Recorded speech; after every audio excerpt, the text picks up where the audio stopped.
We're joined by Emily Colson, and she has a 23-year-old son. His name is Max, and he has autism. And during this past Christmas break, a couple of days after Christmas, she said, let's go to the theater. We want to go out to see a movie. And you took your son out to the local Cineplex. And there's so much to the story, but I want to jump in from that experience that you had, and then you'll begin to see how it unfolds, why this is such a cornerstone for conversation. Right, thanks. Well, I have this amazing son, Max, and he is 23 with a diagnosis of autism.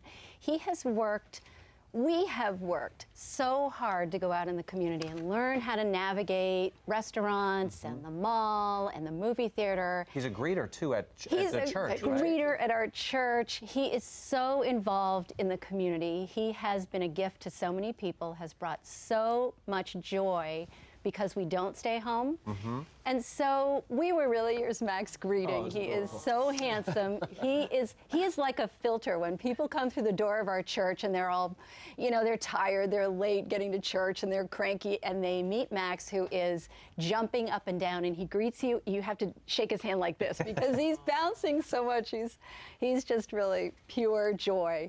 And so we went to the movies. It was right after Christmas, and it was just fun to go as a family. And we went with my stepmom, and what a great thing to do, just to be able to go to the movies, such an ordinary thing, right? And so we chose a matinee so that we didn't have the dinner crowd, and we went to the theater first, kind of scoped it out so Max was used to the place.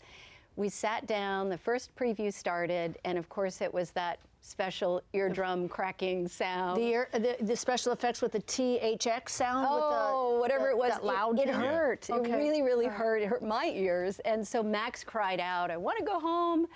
And I don't think anybody heard him because it was so loud. Sure. And then fortunately the next preview was the Muppets movie, and it was Kermit, and he was so happy. And all of a sudden I realized he's happier than anybody else in the theater. No one else was laughing but Max, and calling out to Kermit. And I love that joy. I love when he loves something. Well, our movie started, and once again it startled him, and he called out, I want to go home, and he folded his ears over.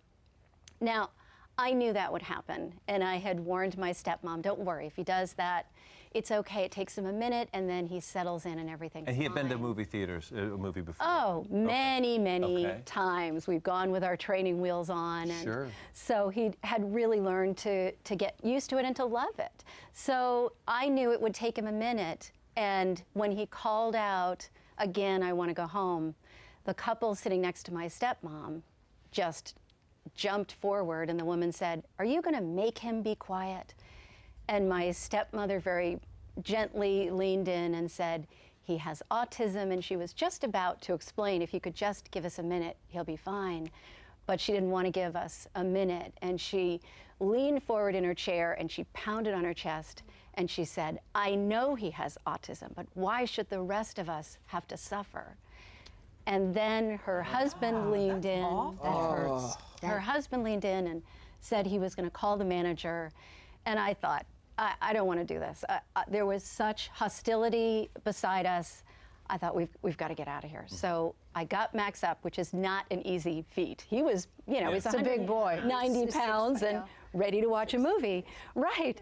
And so I got him up, and it was only then that I heard the applause around us for our standing to leave. You mean people were saying, good, he's leaving now? Yes. Oh, I'm so sorry. But somebody else, a gentleman stood up and yelled, and don't come back. And we got down to the front of the theater, and I just couldn't wait to get out of there. I could not wait. And I could see the exit, and then I could hear from the back of the theater someone call out the cruelest remark about his disability. And I didn't really know what to do, but I thought, what do you say? You want to say something really big, right? And I just couldn't think of anything significant enough on the spot, but I just called back and I said, there is a lesson here that is so much more important than anything you will learn from this movie. Yeah. And as we walked out the door, that same gentleman threw out, Merry Christmas, as if it were a slap on our way out. What was going through your son's mind at this point? Was he aware that these people were bullying him? He certainly knew that something was wrong. He's brought it up a number of times. It's been a few weeks, and he's brought it up a lot. And he brings up his languages. He has a lot of language. It's difficult for him to communicate in conversation, but he brings it up and he'll say, what about the movie theater? What happened in the movie theater? And he was confused by the incident? He was very upset. He was very quiet the whole rest of the day. We all were. Where I think the intersection is here on things, because you blogged about this. Yes, I did. And you got response back. And though everybody in this room appears to be, yeah, I feel bad for you, I feel bad for Max, you received other response from people that said what? Yeah, we sure did.